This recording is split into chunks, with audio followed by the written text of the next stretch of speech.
Ya, antes de eso, por favor, No, está vivo, está mal.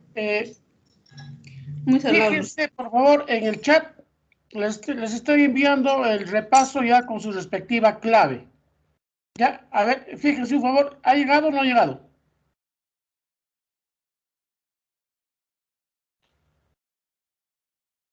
A ver, ¿está en el chat, jóvenes, el repaso? Sí. Ya, entonces está con sus claves, jóvenes, ya los que han desarrollado, a ver, verifican si está bien las respuestas que han hecho. Listo, entonces, solamente la otra pregunta sería, ¿ya saben hasta qué semana van a dar su primer examen? Sí, profesor. ¿Hasta qué semana, joven? 6. ¿Hasta las 6 o a las 7? Hasta las 6. Sí, ya está confirmado. ¿Quién les ha dicho? ¿Tu tutor o La tu tutora? tutora. La tutora. Ya, listo. Entonces hasta las manos 6. Y el segundo examen comprenderá pues de las 7 hasta la 14, ¿no? Listo. Ya, les decía esto porque como este repaso que les he enviado solamente tiene hasta la semana 5, entonces voy a hacer un repaso adicional que contenga solamente la semana 6, es decir, lo que vamos a hacer hoy día de hoy, derechos humanos, ¿ya? Entonces, eso ya les estaré enviando la próxima semana. Listo, entonces empezamos a hablar de lo que es los derechos humanos. Entonces, a ver, rapidito, solamente quiero dos participaciones. A ver, dígame, ¿algún derecho que tengan ustedes? A ver, un derecho que tengan. A ver, Derecho a participamos elegir. todos. ¿Cuál? El derecho. Al voto. El derecho al voto, correcto. ¿Otro derecho? Derecho a la libre expresión. Derecho a la libertad, derecho a la vida, derecho a la salud, derecho a la educación. Listo, entonces si nosotros preguntamos uno por uno, de alguna manera ustedes van a recordarse que tienen derechos, pues, ¿no? Libertad de opinión, identidad, nacionalidad y otros. La pregunta es, si nosotros tenemos derechos, la pregunta sería, ¿y por qué tenemos derechos? La pregunta parece facilito, ¿no? ¿Por qué tenemos derechos? Entonces la respuesta es simple, tenemos derechos porque somos seres humanos. Entonces lo contrario sería la pregunta, ¿todo ser humano que tiene? Tiene derechos. ¿Ya? Listo. Ahora dice, definimos, ¿qué son los derechos? Los derechos es el conjunto de facultades, libertades, prerrogativas, atribuciones que goza, que tiene toda persona por su condición de ser humano. Entonces, basta que ustedes lean en el examen conjunto de facultades, haya ojos cerrados, derechos. Ahí te pueden agarrar conjunto de libertades, prerrogativas, ¿no? Y por esa condición el ser humano le exige a la sociedad y el Estado lo trate como tal, es decir, como ser humano.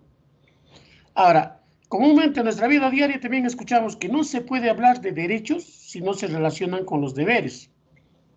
Siempre se ha dicho que frente a un derecho hay un deber y frente a un deber hay un derecho.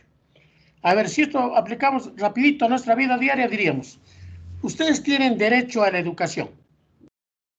¿Cuál sería su deber?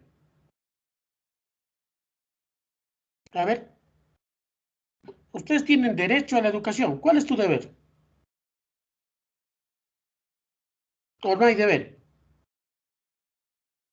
A ver, participen jóvenes, participen para avanzar, porque si no, avanzamos hasta donde no, yo nada puedo. Aquí estoy pidiendo participación de preguntas simples, no son preguntas complejas, nada.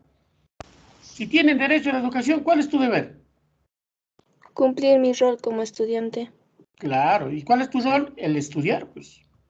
Mi derecho es la educación, mi deber es estudiar. Ahora ponemos al contrario. Atención aquí, el trabajo es considerado como un derecho y un deber.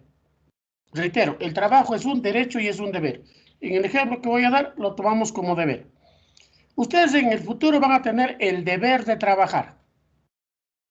Y si mi deber es trabajar, la pregunta es, ¿cuál es mi derecho? ¿Qué derecho tengo? Como trabajador tengo derecho a trabajar 8 horas de trabajo, recibir una remuneración, tener un seguro social, ¿no? Tengo derecho a tener vacaciones, ejemplo, ¿ve? Entonces, frente a un deber hay un derecho y frente a un derecho hay un deber. Siempre van a ir juntos. Ahora, ¿qué son los deberes? Los deberes, dice, es el conjunto de obligaciones que toda persona tiene frente a la sociedad y el Estado. Esto hemos hablado, creo que en ciudadanía algo. ¿Cuáles son algunos deberes ciudadanos, por ejemplo? El deber de tributar o pagar los impuestos, el deber de respetar las leyes, el deber de honrar a la patria, el deber de ir al sufragio o al voto. Esos son deberes que uno tiene frente a la sociedad y el Estado. Así como nosotros tenemos derechos ciudadanos, también tenemos deberes ciudadanos. Listo, característica de los derechos. Primera característica, los derechos son universales. ¿Y por qué son universales? Porque es para todo ser humano, sin interesar raza, sexo, edad, condición, nacionalidad u otras diferencias. Ahora, no interesa incluso dónde se encuentre la persona. Puede estar aquí en el Perú, en América, Europa, Asia, Oceanía, donde sea. Basta que haya un ser humano para que este ser humano tenga y goce de derechos.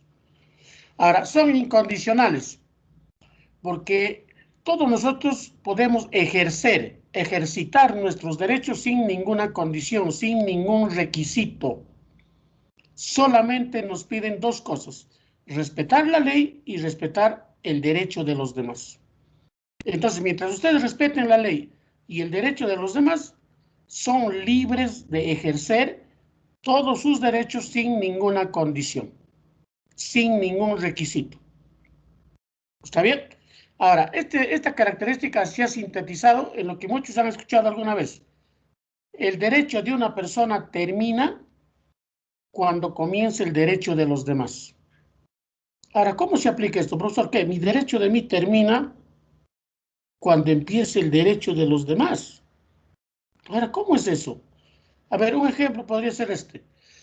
Nosotros tenemos derecho de caminar, transitar libremente por donde sea, por cualquier calle, ¿no? Y para eso no hay que pedir permiso a nadie, pues. Somos libres.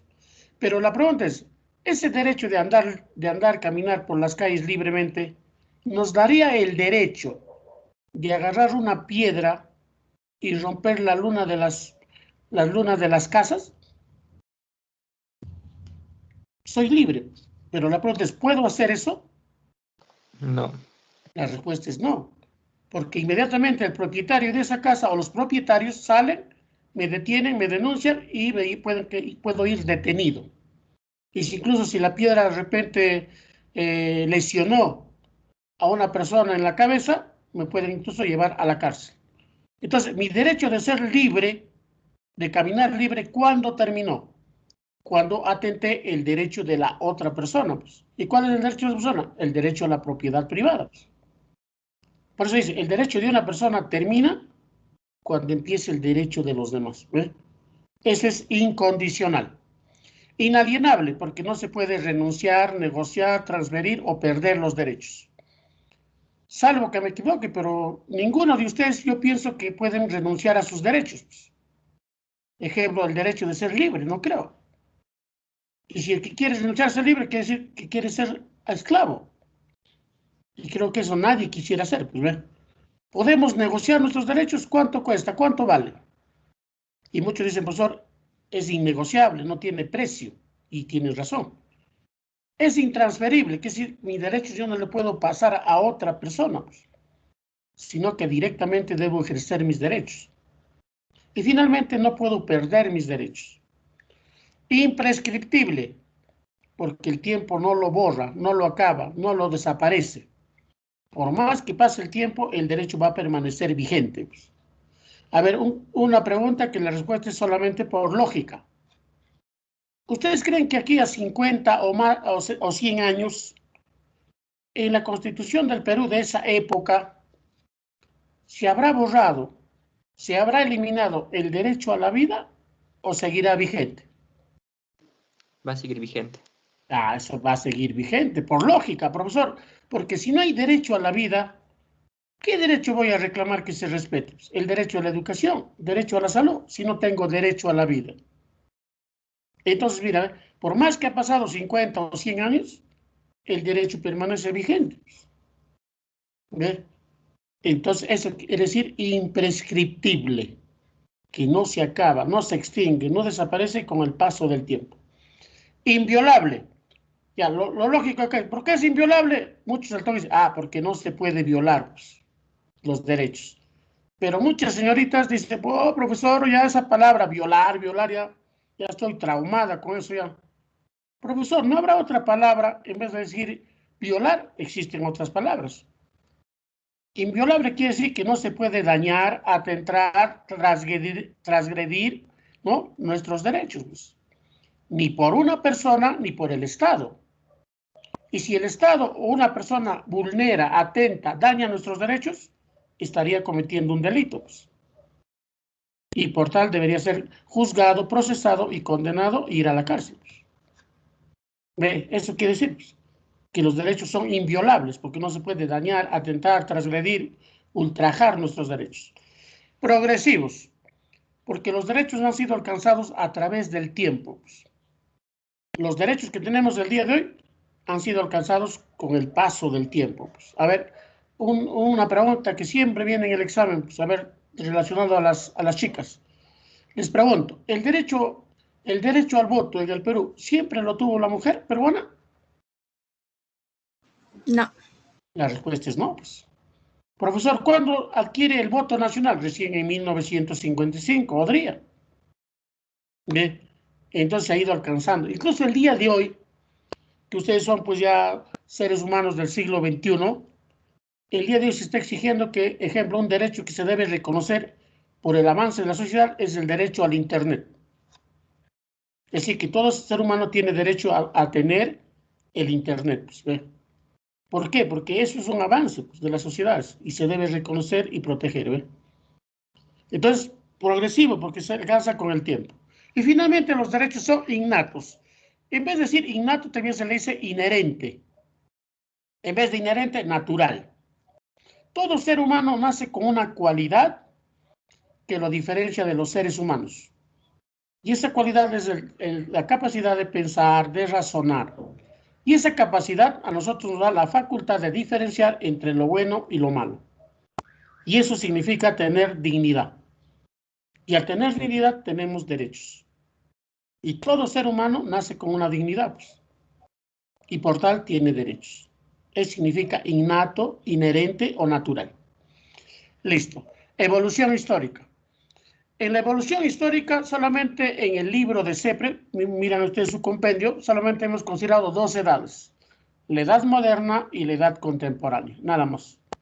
Aunque si uno quiere estudiar a profundidad la evolución, viene desde la época antigua, época media, moderna y contemporánea, ¿no? Pero bueno, nosotros solamente vemos las dos edades. En la edad moderna solamente hemos tomado un solo documento, la independencia o la declaración de independencia de los Estados Unidos de Norteamérica, llevada a cabo el 4 de julio de 1776. Los colonos, pues, americanos se sublevan o en todo caso luchan por su independencia enfrentándose al dominio británico, pues, ¿no? A Inglaterra y demás, pues. Y logran derrotarlo y se hace o firman una declaración, pues. Los padres de Estados Unidos firman la Declaración de Independencia. Y en esa declaración existe un párrafo que se relaciona con los derechos humanos y que dice lo siguiente: son verdades evidentes que todos los hombres nacen iguales, que Dios, el Creador, nos ha otorgado ciertos derechos inalienables, como que el derecho a la vida, la libertad y la búsqueda de la felicidad. Ya en esa época se establecía que todos los seres humanos nacemos libres e iguales en derechos. Y este documento va a ser importante porque va a influir en los posteriores eventos históricos. ¿Ya? Listo.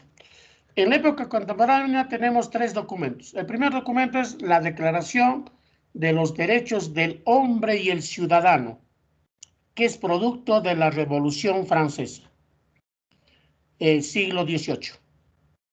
Muy bien. ¿Qué datos de este documento? ¿Quién elabora este documento? Lo elabora la Asamblea Nacional Constituyente de Francia. ¿Cuál es la estructura de esta declaración? Tiene un preámbulo y 17 artículos.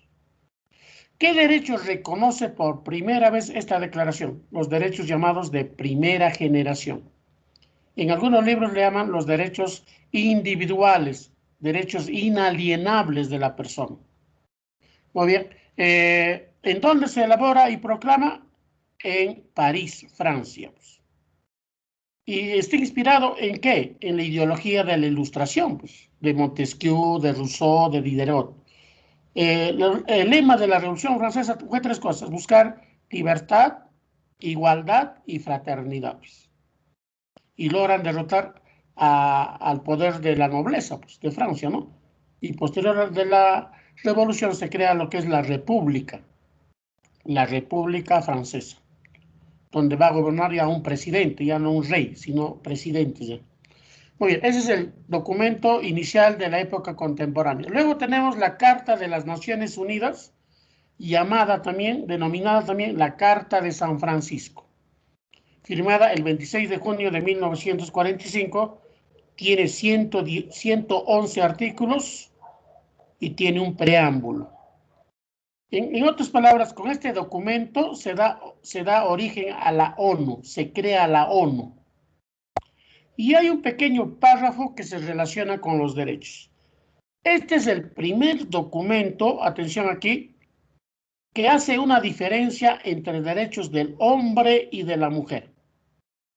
Este documento dice: tanto los hombres y mujeres del mundo tienen iguales derechos.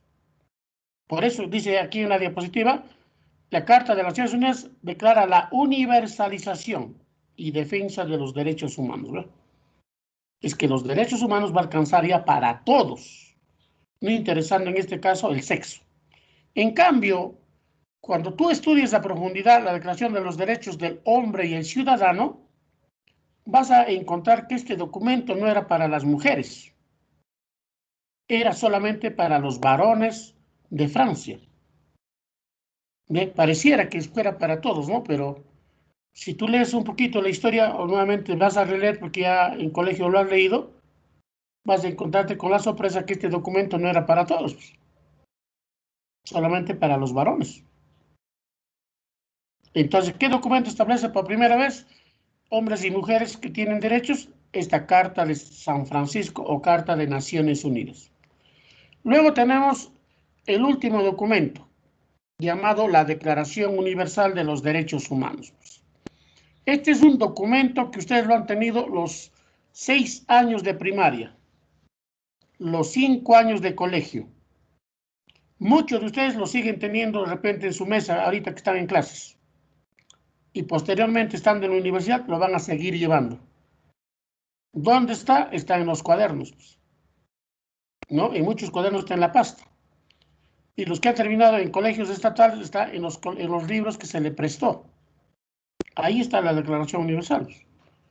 Ahora, el problema es que muchos no hemos tenido de repente interés de leerlo.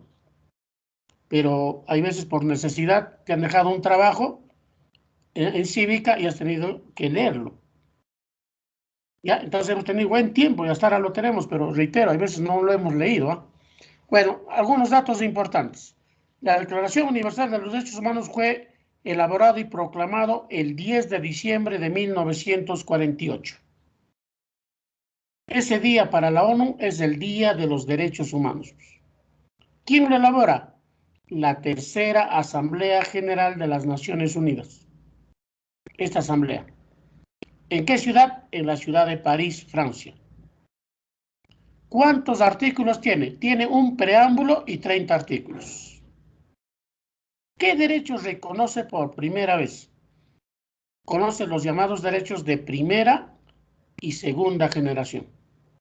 A diferencia de Francia, de este documento, la Declaración Universal reconoce dos tipos de derechos, de primera y de segunda generación. ¿Bien? A ver, ¿qué pasó?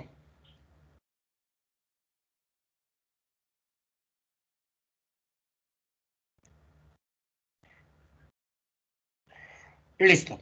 Muy bien. Entonces, es eso. A ver, nuevamente repetimos sobre la Declaración Universal. Este documento fue elaborado y proclamado el 10 de diciembre de 1948. ¿En qué ciudad? En ciudad de París, Francia. ¿Quién lo elabora y proclama? La tercera Asamblea General de las Naciones Unidas. ¿Cuál es su contenido o su estructura? Tiene un preámbulo y 30 artículos. ¿Qué derechos reconoce? Los llamados derechos de primera y segunda generación. Bueno, aquí hay un personaje importante, ¿ya? La señora Eleanor Roosevelt.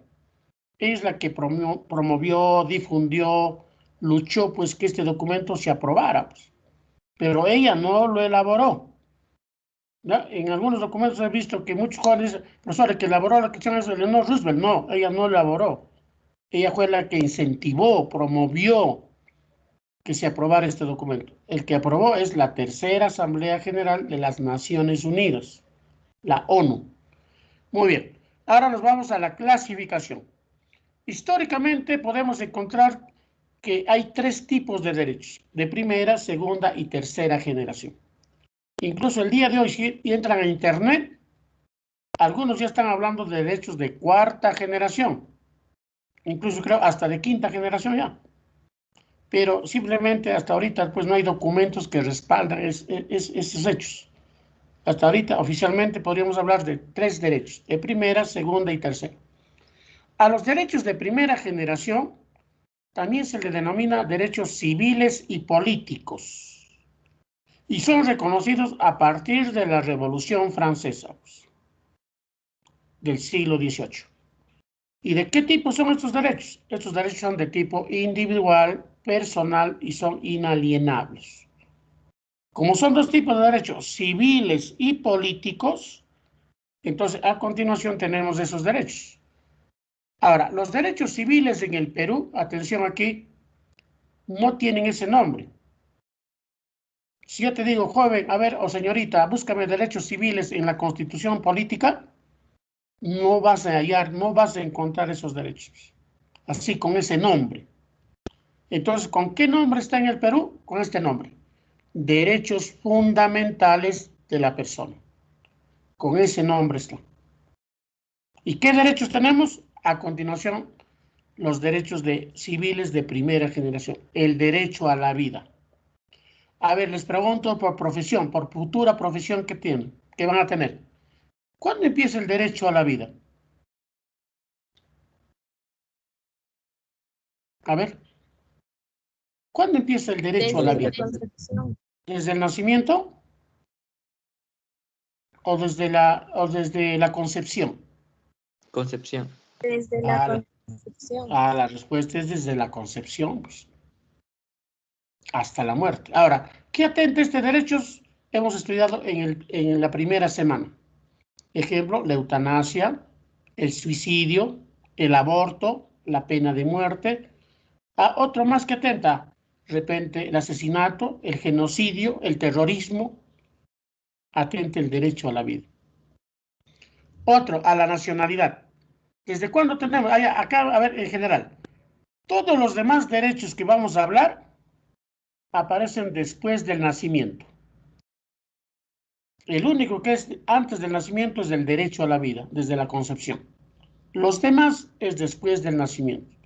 Nacionalidad es un derecho fundamental de toda persona, que hemos hablado en la segunda semana.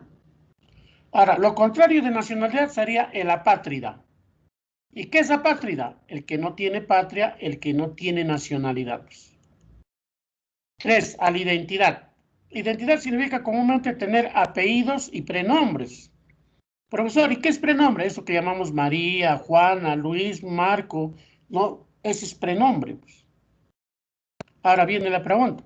¿Se puede cambiar de prenombre? A ver, les pregunto. ¿Se puede cambiar de prenombre? A ver, ¿ustedes qué me dicen? Porque muchas chicas dicen, oh, profe, mi prenombre es feo, me dice. Otro joven también dice, oh, profe, mi nombre es feo, mi prenombre es feo, dice. Entonces ellos siempre me hacen la consulta. ¿Se puede cambiar de prenombre? A ver, ¿qué opinan? La respuesta es sí. Y motivo, porque tu nombre es, como dices, pues medio chistoso, y como es chistoso es medio ridículo, pues. Tus amigos te hacen bullying con tu prenombre, pues. Entonces, frente a eso, tú puedes solicitar al juez que se te cambie de prenombre, pues. Es que antes también los padres, pues, utilizaban el almanaque para poner el prenombre, pues. ¿No? Y de esa época todavía queda, no sé si han escuchado alguna vez llamar Anastasio, Pancracio, Tiburcio, Encarnación, Mamerto, ¿no? Entonces el joven dice, oh, profe, ese nombre, muchas veces que me han castigado mis padres, dice, pues, ¿puedo cambiar? Sí. Justificas al juez de que tu prenombre es ridículo, pues, ¿no? Y te hacen bullying. Entonces, viendo todo eso, el juez te puede autorizar que cambies de prenombre. Ahora viene lo más difícil. ¿Se puede cambiar de apellido? A ver, ¿se podría cambiar de apellido? No. No, en ningún caso. O habrá ciertas circunstancias que sí podríamos cambiar. Ya, la respuesta es sí, pero en apellido es difícil, pues, más difíciles. Ahí no puedes decir no me gusta, es feo mi apellido. Ahí no puedes decir eso. Simplemente sí existen circunstancias, sí. Ejemplo, ¿no? Que al final de cuentas un joven se entera que al que decía papá no es su papá, pues, sino otra persona es su papá. Y se hace la prueba de ADN y verdad, otra persona es su papá, pues. Entonces ahí podría cambiarse de apellido. Otro, cuando un niño es adoptado. Cuando un niño es adoptado, adquiere la nacionalidad de sus padres adoptivos. Y tres, podría darse la circunstancia en que hay una persona, pues, está revelando el nombre de cabecillas, ¿no? Ejemplo de narcotraficantes, de terroristas, o banda de secuestradores, está delatando. Entonces, la justicia le propone, pues, señor, usted delate los nombres y al final nosotros le vamos a cambiar de identidad, ¿no? A usted y su familia, e incluso lo vamos a mandar fuera del Perú. ¿Para qué? Por su seguridad, pues. Esas son circunstancias, pero ya pues especiales. No es, el apellido no se puede cambiar al toque. Listo. Legítima defensa quiere decir que la persona tiene el derecho de defenderse, pues cuando está siendo maltratada, golpeada, ¿no? Y también legítima defensa quiere decir que cuando tú eres denunciado por algo, tienes el derecho de contar con tu abogado. Eso también es legítima defensa. Bueno, tenemos la libertad de opinión, expresión y difusión del pensamiento. Cada uno tenemos el derecho de expresar nuestras ideas, opiniones, puntos de vista, pues. Y que esas ideas también podrían ser difundidas a través de los medios de comunicación, pues la radio, la televisión, el periódico, ¿no? Bueno, el otro es libertad de conciencia y religión. Cada uno tiene el derecho de escoger la religión que quiera, pues católico, evangélico, adventista, mormón, israelita o simplemente ser ateo. Es un derecho ser ateo también, pues. Otro, a la igualdad ante la ley. Quiere decir que la ley se debe aplicar por igual para todos, pues. Pero muchos el día de hoy creen de que este derecho no se aplica en el Perú, pues, porque de forma desigual se aplica la ley en el Perú. Vamos a suponer que dos personas cometen un mismo delito, pues, pero la diferencia es que uno de ellos es una persona influyente, adinerada, ¿no? Comete el delito, bueno, hay veces nunca va a la cárcel, simplemente de arresto domiciliario, está en su casa. En cambio, el otro que cometió el mismo delito, al toque lo llevan a Huamancaca, a la cárcel, detención preventiva. ¿Por qué? Porque no tiene dinero, no tiene influencias. Entonces muchos dicen, profesor, esto de igualdad ante la ley, el día de hoy pues no se está cumpliendo. Incluso ahorita en las elecciones, pues no. Pareciera que el voto es diferente en el Perú. El voto parece que los que viven en Lima tiene más valor que el voto que votamos aquí en provincias. Entonces, eso de igualdad ante la ley está cuestionable ahorita en el Perú. Por eso dice uno de los rasgos del Perú es la desigualdad, pues. A todos no hay la misma oportunidad, pues. Ese es un problema en el Perú. A la propiedad y herencia quiere decir que a través del trabajo y esfuerzo de ustedes van a ir adquiriendo propiedades, bienes, de ejemplo, una casa, un terreno, una moto, un carro y X. Y esas propiedades tú lo puedes transferir a través de la herencia, pues. Aquí, fundamentalmente a tu familia, a tus hijos. Inviolabilidad de domicilio quiere decir que nadie puede ingresar a tu casa sin tu permiso, salvo que estés cometiendo un delito grave o tengas orden de un juez, pues. Delito grave, es ejemplo, el día de hoy sabemos que por ley está prohibido realizar reuniones sociales, pues, fiestas, algo parecido. Entonces, cuando los vecinos se quejan, llega la policía, el serenazgo, ingresan a una casa sin permiso del juez, nada. ¿Por qué? Porque están cometiendo un flagrante delito. y quedan detenidos todos, pues. Eso se vulnera. Inviolabilidad de correspondencia quiere decir que nadie puede ver, nadie puede leer tus documentos, tus escritos, nada, pues. Incluso esto se vincula bastante con el secreto bancario, pues. Nadie puede ver cuánto de dinero tienes en el banco, pues, cuántas propiedades tienes, salvo que estés siendo investigado por un juez por delitos de corrupción, por ejemplo. Ahí sí, el mismo juez ordena tu levantamiento de tu secreto bancario. Ahí sí, ¿ve? Listo. Y finalmente tenemos el derecho a la seguridad, a la libertad y seguridad personal. Este derecho tiene varios incisos. A ver, les transmito, ya, repito. De acuerdo a este derecho, toda persona debe ser retenida un máximo de 24 horas, como máximo. 2. Si en algún momento de su vida ustedes son detenidos o detenidas legalmente, es decir, por orden de un juez, ustedes tienen el derecho de hacer una llamada, tienen el derecho de contar con un abogado y si no lo pueden pagar, el Estado te debe proporcionar tu abogado de oficio. Tienes el derecho de guardar silencio mientras tus abogados no estén presentes. Tienes el derecho de enterarte por qué motivo es la detención. El juez, ¿por qué motivo ha ordenado tu detención?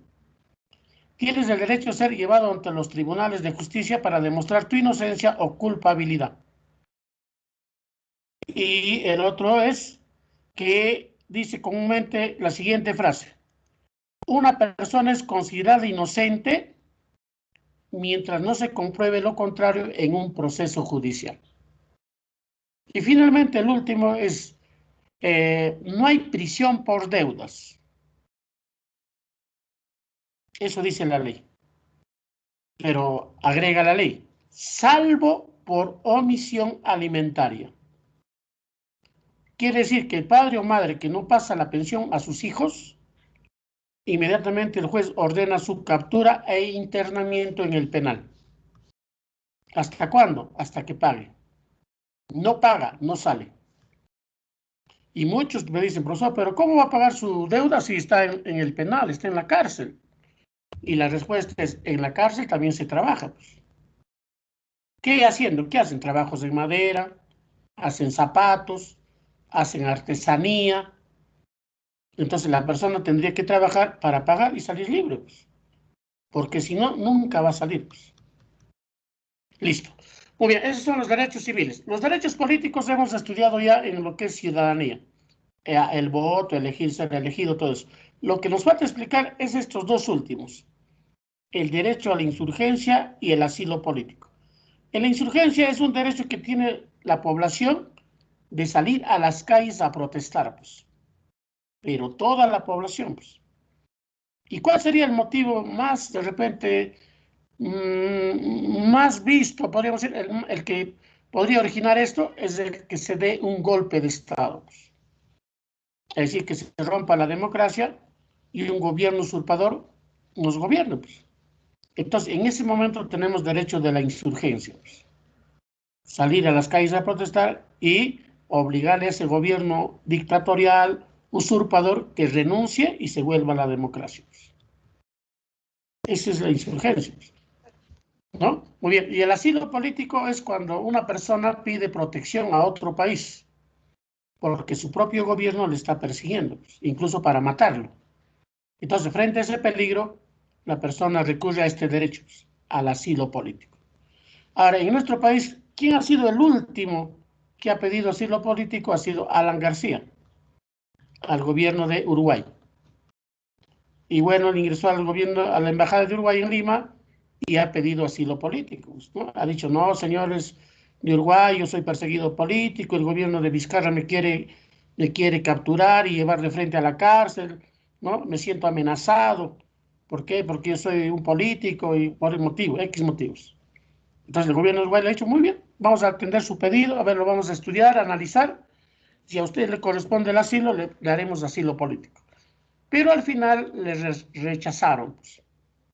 ¿Y por qué les rechazaron? Porque al final dijeron, no, señora Alan García, usted no es perseguido político. Usted simplemente tiene juicios, denuncias de corrupción y tiene varios procesos abiertos. Entonces, en ningún caso hay pues, perseguimiento político. También usted asuma su responsabilidad, defiéndase, ¿no? Aquí creo que nadie está persiguiendo y demuestre que es inocente, pues. Es por eso que el gobierno de Uruguay le rechazó su asilo y Alan tuvo que salir de esa embajada. Y después de 2, 3 meses ya vemos el camino que tomó Alan, pues. Entonces, el asilo político no es pues, para delitos comunes, es para delitos, de ejemplo, cuando una persona está siendo perseguida por sus ideas, por su religión, por su raza, por su color de su piel, de repente.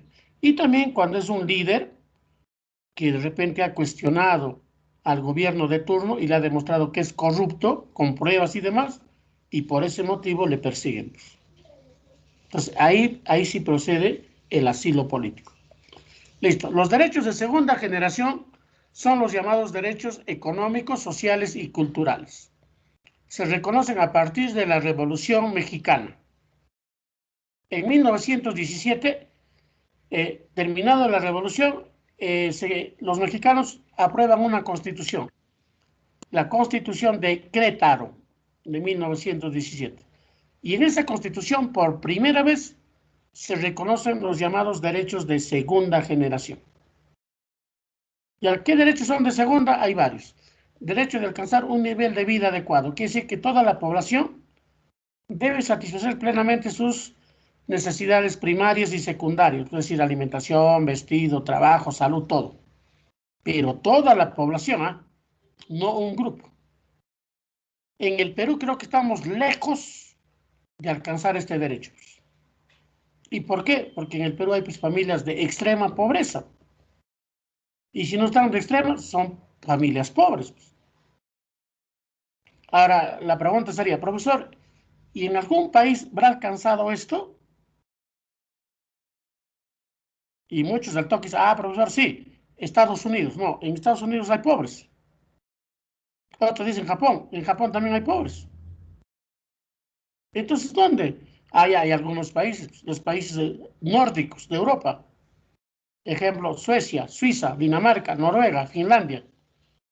En esos países se ha alcanzado esto.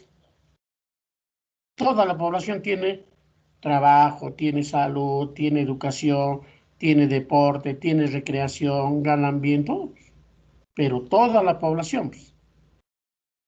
Bien, listo. Otro derecho, ya. En los derechos de segunda generación están los derechos o las necesidades primarias y secundarias. Y cuando a mí me dicen necesidades primarias y secundarias, hay al toque. Necesidades primarias, alimentación, vestido, vivienda, salud. Y secundaria, educación, recreación, deporte. Todas esas, todas esas, todas esas necesidades para el curso de cívica son derechos de segunda generación. Son derechos de segunda generación. ¿Está bien? Entonces, cuando en el examen veas el derecho a la educación, protección de la salud, a la vivienda, a la alimentación, recreación, son derechos de segunda generación. Listo. Luego tenemos derecho al trabajo, jornada y remuneración justa. Bueno, trabajo es el esfuerzo que hace la persona para producir bienes y servicios. ¿Cuántas horas debe elaborar diario? 8 horas diarias y semanal 48.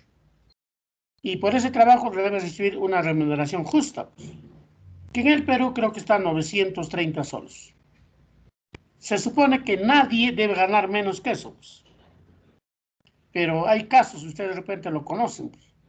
Hay personas que ganan pues 500 soles, 400 soles, incluso creo que he escuchado, ganan 200 soles mensuales.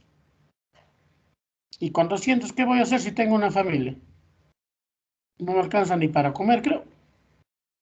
Pero existen casos. Pues, o bien, el derecho a la sindicalización, que sí, que el trabajador tiene derecho de ser parte de un sindicato. ¿Y qué es un sindicato? Es una institución que defiende el derecho de los trabajadores. Ejemplo, en el hospital Carrión tienen su sindicato los médicos. Y cuando hay alguna protesta que hacer, una exigencia, el sindicato los empieza a representar y exigir pues, que se cumplan los derechos. El derecho a la huelga también es un derecho. Es un medio por el cual el trabajador exige sus derechos o en todo caso reclama que no se le recorte algunos derechos. Al seguro social, que sí que el trabajador debe estar protegido frente a una enfermedad, incluso frente a la muerte misma.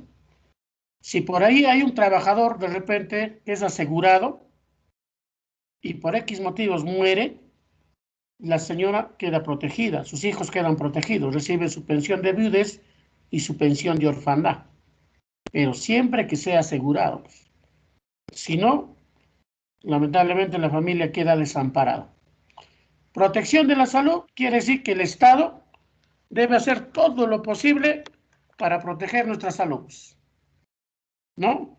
Y bueno, y para eso puede hacer campañas de vacunación, como lo está haciendo ahora, construir más hospitales, contratar a médicos especialistas, equipar los hospitales, todo eso sería protección de la salud. Muy bien, y otro tema, tenemos vacaciones, tenemos bonificaciones y otros. ¿Está bien? Listo. Muy bien, esos serían los derechos de segunda. Ahora vamos a los derechos de tercera generación. A los derechos de tercera generación también se le denomina los derechos de solidaridad o de los pueblos. Este derecho trata de proteger ya a la especie humana, al ser humano en general.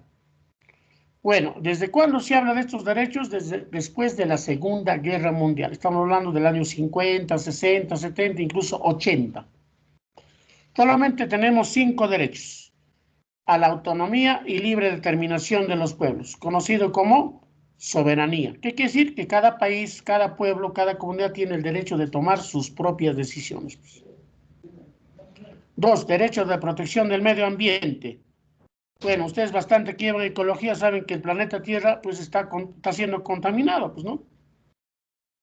Con ejemplo, el efecto invernadero, el deterioro de la capa de ozono, las lluvias ácidas, ¿no?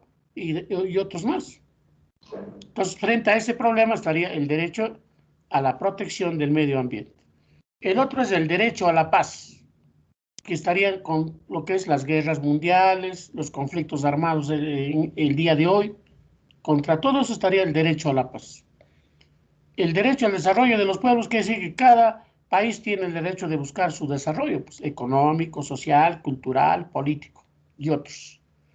Muy bien, y finalmente el derecho de beneficiarse del patrimonio común de la humanidad. Pues, quiere decir que, ejemplo, en el Perú hay ciertos lugares del Perú que han sido declarados patrimonio cultural de la humanidad. Pues. Ejemplo, Machu Picchu, las líneas de Nazca, Caral, Chavín de Huántar. Ese es patrimonio del mundo. Y como en el Perú también hay en otras partes del mundo, pues no lo más conocido, ejemplo, la muralla china, las pirámides de Egipto, Chichén Itzá en México, el Cristo Redentor en Brasil. Entonces, eso es patrimonio del mundo. Pues. Y por tal, bueno, cada ser humano tiene el derecho de disfrutar ese patrimonio. Pues. Listo. Eso sería lo que es, bueno, me olvidaba. También a nivel mundial es reconocido el patrimonio cultural inmaterial de la humanidad. Y en el Perú tenemos 3 danzas, por ejemplo, que es patrimonio cultural inmaterial. ¿Cuál es la danza de la guaconada de Mito, la danza de las tijeras y el huititi, por ejemplo, que es una danza a nivel mundial, ya, pues, reconocido por la UNESCO a nivel mundial como patrimonio cultural inmaterial. Listo, tenemos a los derechos del niño. Los niños, al igual que los mayores de edad, sufrieron las consecuencias de las 2 guerras mundiales. Después de las 2 guerras mundiales encontramos muchos niños en estado de abandono, quedaron huérfanos y demás. Entonces la sociedad mundial vio con preocupación esta situación y aprobó algunos documentos de protección de este sector de la sociedad. El primer documento que protege a los niños es la Declaración de Ginebra de 1924. En 1946 la ONU crea lo que es la UNICEF. ¿Y qué es la UNICEF? Es el Fondo de las Naciones Unidas para la Infancia. En 1959 la ONU, las Naciones Unidas, aprueba la Declaración de los Derechos del Niño, que tiene solamente 10 principios. En 1989 la misma ONU aprueba la Convención de los Derechos del Niño, que tiene 54 artículos. Y el Perú lo ha firmado, ha ratificado la convención. Y todos los países que han firmado la convención están en la obligación de hacer cumplir y respetar la Convención de los Derechos del Niño. Y finalmente, a nivel del Perú, tenemos el documento que reconoce y protege el derecho de los niños y adolescentes. ¿Y cómo se llama ese documento? Se llama el Código de los Niños y Adolescentes. ¿De qué año es el código vigente? Del año 2000. Aunque no fue el primer código. El primer código data de 1992. Y el segundo código es del año 2000, que está vigente el día de hoy. ¿Ya? Y finalmente entramos a los derechos de la mujer. Históricamente se destaca que la mujer pues ha sido marginada de las sociedades, ha sido discriminada. ¿Y en relación a qué? En relación a sus sexos. A la mujer siempre se le ha considerado la persona del sexo débil. Y como era del sexo débil, siempre debía estar a la sombra de un varón, pues, a la sombra de un varón. Ejemplo, cuando era niña, estaba a la sombra de su padre. Cuando se casaba, estaba a la sombra de su esposo. Moría el esposo, estaba a la sombra de su suegro. Y si no había suegro, estaba a la sombra de su hijo mayor. Pero siempre dependía de un varón, pues. Esta situación de la mujer va a ir cambiando con el paso del tiempo. ¿Qué hechos históricos influyeron para eso? Dos hechos históricos. Las revoluciones industriales y las dos guerras mundiales, pues.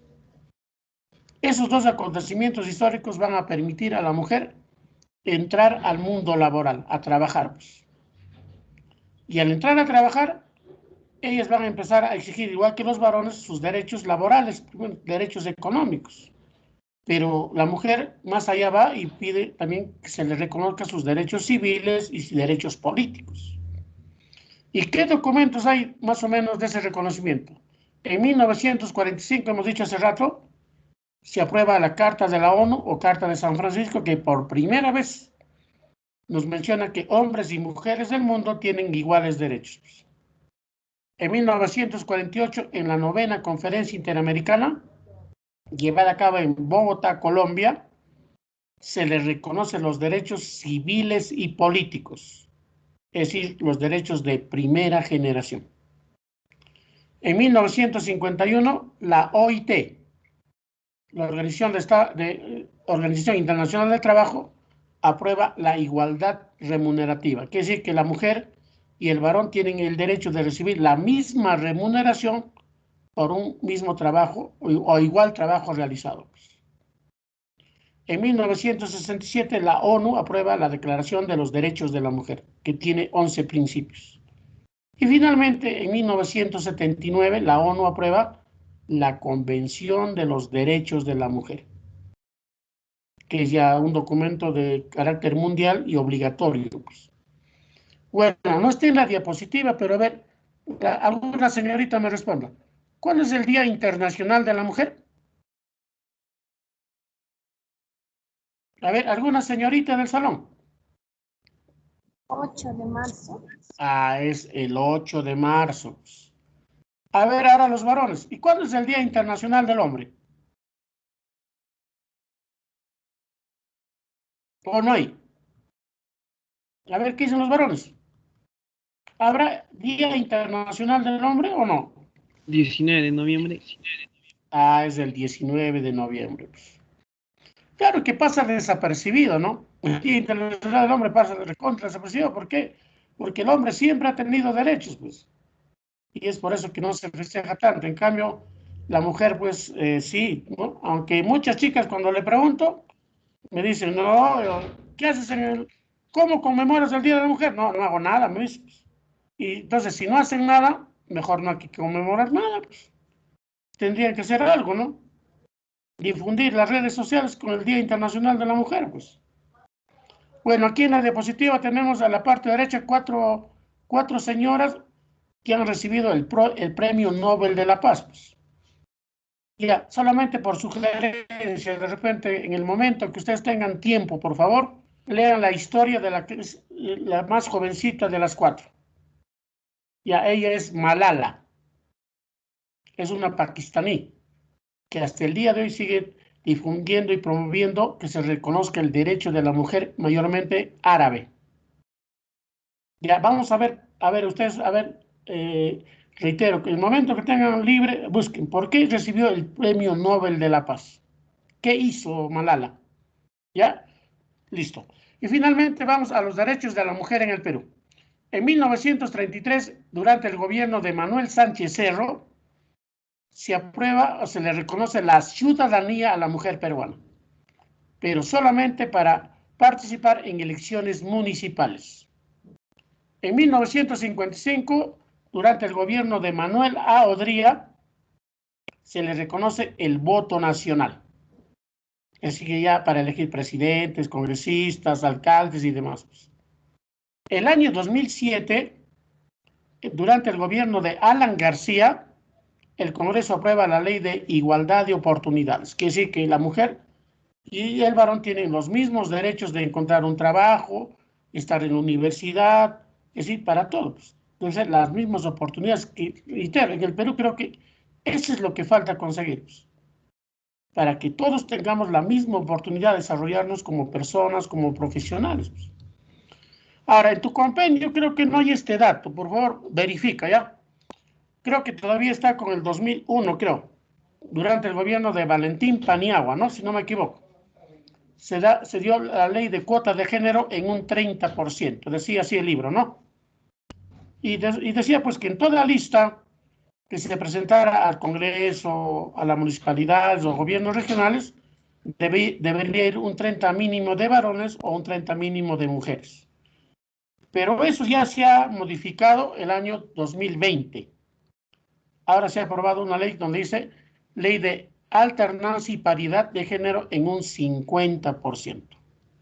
Eso quiere decir que en las listas, el día de hoy, esto se ha aplicado el 11 de abril, debe ir 50% de varones y 50% de mujeres.